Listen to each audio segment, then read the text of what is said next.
So, Frank Herbert's original Dune saga, it's one of the most sprawling, complex stories ever told, right?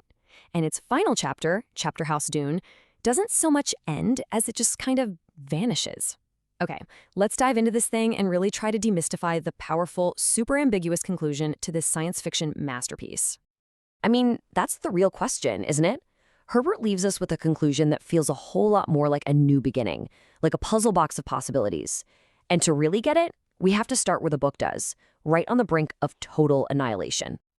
The story kicks off in an incredibly dire situation. I mean, the Bene Gesserit, the universe's master manipulators and long-term planners, have been pushed to the absolute edge of extinction. Just try to imagine that.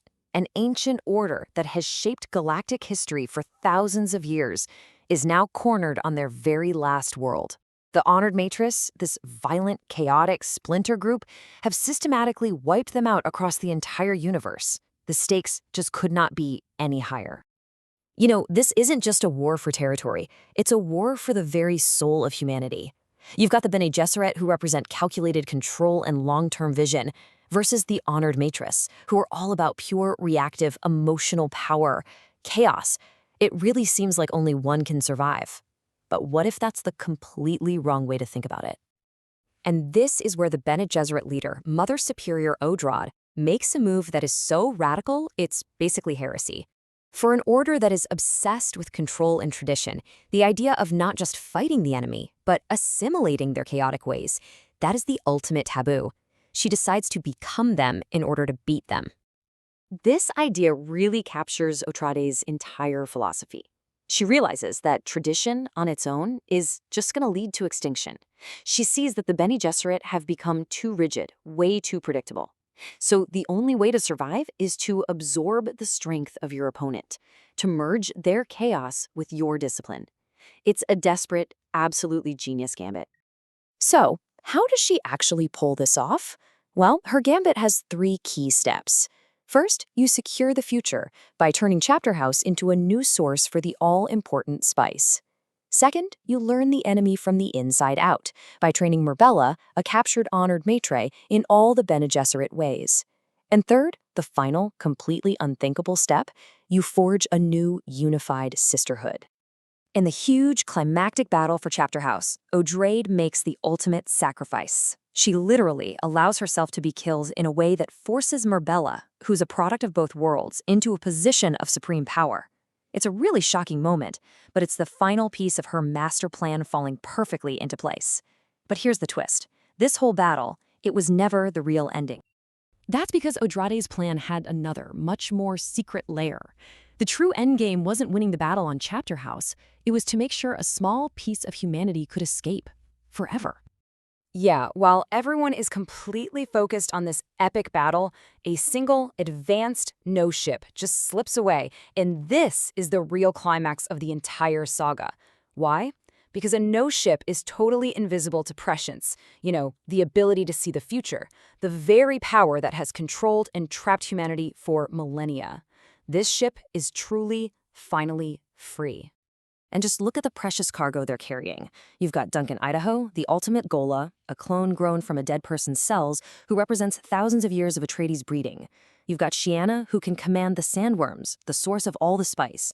And Style, the very last of the Tule-Laxu Masters, a secretive race of genetic manipulators who literally holds the keys to their technology and his species' survival.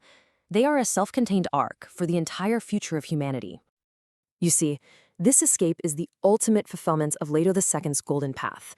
His brutal 3,500-year tyranny was designed to do just one thing, to teach humanity a lesson so deep in its bones that it would scatter to the far corners of the universe and never, ever again allow itself to be trapped under one ruler or one destiny.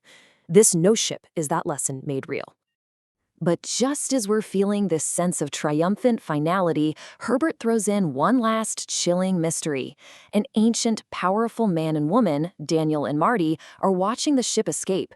Turns out, they've been manipulating events from the shadows all along, which implies there's a game being played that's far larger than anyone ever knew. And that leads us right into the famous ambiguity of the ending. Herbert doesn't just give us the answers on a silver platter. He leaves us with a series of really profound questions that just echo long after you close the book. First and foremost, who on Earth are Daniel and Marty? Are they the ultimate puppeteers of the entire Dune universe?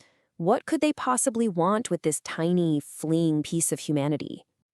And what about back in the old empire?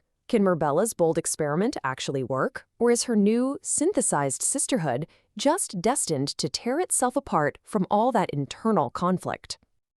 What's the real purpose of the escapees? Are they just survivors running for their lives?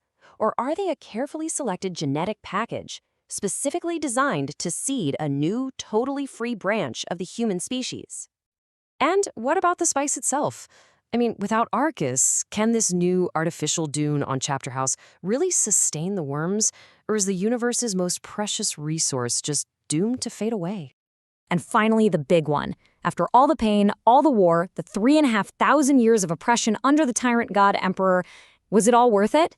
Did the Golden Path truly save humanity, or did it just exchange one set of problems for another? Now, these questions might seem frustrating, but they aren't meant to be a cliffhanger. They are the entire point. The ending is intentionally ambiguous because it's meant to leave you with this profound sense of hope. See, Herbert isn't telling us what happens next, because for the first time in millennia, nobody knows. The future is no longer written. The chains of prophecy have finally been broken. This is the ultimate victory. This is the triumph of the Golden Path. Humanity is finally doing what it was always meant to do: scatter, adapt, and absolutely refuse to be predicted or controlled. And that's the gift Herbert leaves us with.